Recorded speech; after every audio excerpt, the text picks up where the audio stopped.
Hello, it's Scott Manley here, and welcome to Runway Project Part 3, which is of course showing round 4 because we did the first 2 rounds in episode 1, but this is looking a whole lot prettier. Now, this is actually a demo that I did after round 4 where we had the 16 top pilots all flying simultaneously. The physics engine did not really support it. It was running about 1/5 regular speed, but thanks to the magic of post-production, we were able to speed it up. We also added a mass of visual enhancements. The clouds from environmental visual enhancements, Scatterer to provide the correct colours of the sky, and Destruction FX, a mod that adds fire and black smoke when parts are damaged, leading to, well, it's a whole lot easier to see who's flying, who's falling apart, and perhaps maybe get an idea of who's winning. This is Stormhawk, who came second in terms of combat points and third when style points were incorporated. And this is Levi 154, who went into the round in the lead ahead of everyone else and performed really well, placing in the top 10 based upon combat score. However, only got about half the style points because this plane does not have great visibility and is pretty much an evolution of their previous design. The hammerhead is starting to show its age and, well, that's what I wanted to do to the design. So the theme of the round was based on 20th century action movies. I feel the need for speed. Most of you watching this probably know Top Gun. Speed, if you don't know, is a movie where there is a bomb on a bus, and if the bus goes below 50 miles an hour, it explodes. So I decided to apply that principle to planes flying in air-to-air combat. So all the planes were required to use the same engines, a pair of Panther afterburning turbojets, and then during the round, in the back end, a GM would kick in and it would start looking at the average velocities of all the planes, and every minute it would find the pilot that had the lowest average speed and pretty much just to push a big red button and blow them out of the sky. Now you have to remember, the teams that are building these planes aren't directly controlling them. What they are doing is tweaking the AI, they're adjusting the wing shapes, they're trying to get this speed. They don't want to be the slowest, but neither do they want to be so fast that they are continually missing their targets and performing poorly. For this round, reaction wheels and reaction control thrusters were outlawed, leaving the pilots to build entirely aerodynamic systems, much more like real aircraft. And we introduced a feature called the Pinata. That is something where you hit it and you get rewards. So the Pinata started in the middle of all pilots. They would all start back to back, taking off away from this. And it would go straight up vertically at the speed of sound. And these aircraft, of course, with their powerful afterburning jets, were able to catch up with this thing in a vertical climb and shoot it out of the sky. So the whole thing was the free-for-all combat would not start until the Pinata had been shot down. And then if anyone that had hit it would then get extra points at the end. Once it was killed, that was the sign that the actual combat would begin and everybody started shooting each other. But just chasing the Pinata down was a deadly situation. It was quite common to see pilots shooting each other, even although they were in theory on the same team, and also quite common to see planes nosediving into the ground as they tried to catch it just before it smashed into the surface. In terms of armament, all planes were restricted to use the same fixed hidden Vulcan cannons. They could use up to 3 of those, and that seemed to work for most of them. While BD Armory does include missiles and turrets, they are basically far too deadly to make for interesting aerial dogfighting.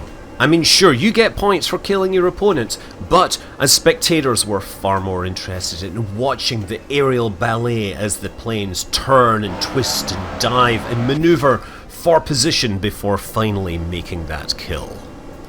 In total, we had 54 entrants. These were all set up into 7 individual brackets, and each bracket flew 4 times, so we get an average score. And these are the top 10 pilots based on combat performance only. They get 2 points for killing the Pinata, and they get points based upon how long they survived in their bracket of 8.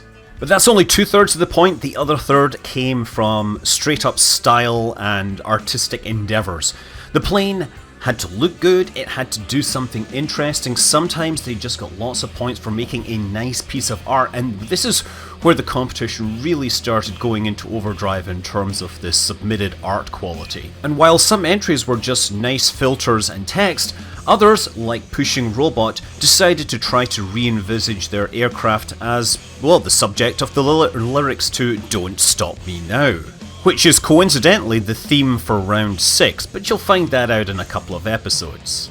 You can of course judge for yourself when you see the highlight reel, but these were the top 10 pilots after style points were taken into account. You'll notice right up the top there, JR has managed to get a whopping 30 style points despite the maximum being 10, and that's because JR is actually the person that is currently maintaining BD Armory and making this whole thing possible, so we felt that he had to be rewarded. But sometimes the highest scoring ones aren't the most interesting ones to watch. This is Clay Cress, a cool looking plane with lots of wings and a propensity for ramming other targets.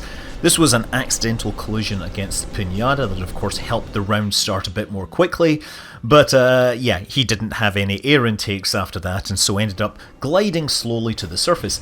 Again, he collided with another target, this time kept an air intake and therefore with half a plane was able to actually keep flying for a fairly long time.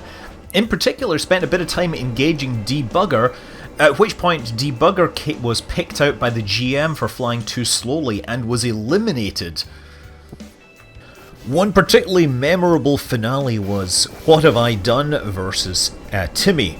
So Timmy had this sci-fi looking plane, forward swept wings, canards on the front, and it was pretty agile, whereas What Have I Done used the big S wings with fuel inside them. He wasn't able to perform, especially after having lost some of those control surfaces, but he had a lot more fuel available to him. And as the fight wore on, as they turned around each other, it became clear that Timmy was beginning to run dangerously low on propellant. Like the real world, using those engines with the afterburners on uses a lot of propellant, and the AI wasn't very good at managing those fuel supplies. But in the end, the extra maneuverability of Timmy allowed him to place bullets on What Have I Done moments before those engines flamed out from lack of propellant. And while the competition is all AI driven, I felt that since the AI had eliminated all the competitors, it was okay for me to step in and take control and try to land this, except that this had used detachable undercarriage, didn't have any landing gear, so I had to attempt a water landing in this. Thankfully, the thing did actually fly pretty well at low speeds, and I was able to stall beautifully into the water just off the coast of the combat area.